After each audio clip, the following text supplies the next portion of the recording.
Hello friends, ఇవాళ మీకు ఒక ఇంపార్టెంట్ విషయం చెప్దామని వీడియో చేస్తున్నా అండి. ఎవరికైతే మేకగూడ నియర్ బైలో ప్లాట్స్ కావాలనుకున్న వాళ్ళకి నన్ను కాంటాక్ట్ చేయొచ్చండి. మేకగూడ సరౌండింగ్స్లో మనకు బుచ్చిగూడ దుస్కాల్ వస్తుందన్నమాట.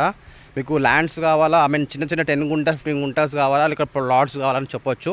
మీకు అనిపిస్తుంది కదండి, ఇదంతా హెచ్ఎండిఏ వాళ్ళు వెంచర్ చేస్తుందన్నమాట. ఈముల్ నర్వా విలేజ్లో అనమాట. ఇది కొత్తూరు మండలం వస్తుంది. ఇది మొత్తం హెచ్ఎండిఏ వాళ్ళు అండర్టేకింగ్ చేసుకొని వెంచర్ ఇస్తున్నారు అనమాట. ఇది ఆప్షన్లో సేల్ చేస్తున్నారండి. ఇందులో మనకు 17, 18, 19,000 per square చెప్తున్నారన్నమాట. ఆల్ ఫెసిలిటీస్ ఉన్నాయి. కమర్షియల్ జోన్ వస్తుందన్నమాట. ఇది కమర్షియల్ జోన్ ఇది. ఓకేనా ఫ్రెండ్స్, దీని సరౌండింగ్స్ వాళ్ళు ఇంట్రెస్ట్ ఉంటే కాల్ చేయొచ్చు. మనకు 10,000, 11,000, 12,000, 30,000 రేంజ్లోనే అన్నమాట. చుట్టుపక్కల అంటే ఎగ్జాక్ట్ నియర్ బైలో ఒక 2 కిలోమీటర్స్ 3 కిలోమీటర్ డిస్టెన్స్లో అన్నమాట. ఓకేనా ఫ్రెండ్స్, చూడొచ్చు. మాకు హెచ్ఎండిఏ బోర్డు కూడా ఉంది. మళ్ళీ అక్కడ అన్ని డెవలప్మెంట్స్ ఉన్నాయండి. హెచ్ఎండి వాళ్ళు చేస్తారంటే ఏదో ఒకటి ఉంటుంది ఇక్కడ చుట్టుపక్కల. ఓకేనా ఫ్రెండ్స్, మీకు మంచి మంచి బిట్స్ అయితే ఉన్నాయి మన దగ్గర. 10,000 నుంచి 15,000 రేంజ్ మన చుట్టుపక్కల 2 కాల్ చేయొచ్చు. Thank you.